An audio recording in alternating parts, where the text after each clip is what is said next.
So yung mga ka-brown boy, aakyat ako mga ka-brown boy para makatikim na tayo ng buko at matikman na natin tong buko na to.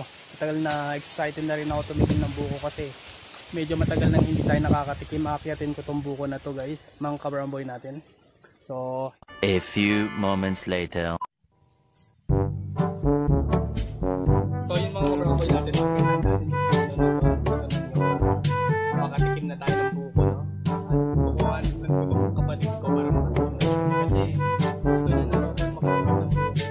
Matagal hindi kami nakakatikim. So ano pang hinintay natin? Aakyatin natin to mga ka-brown boy.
Okay na siguro na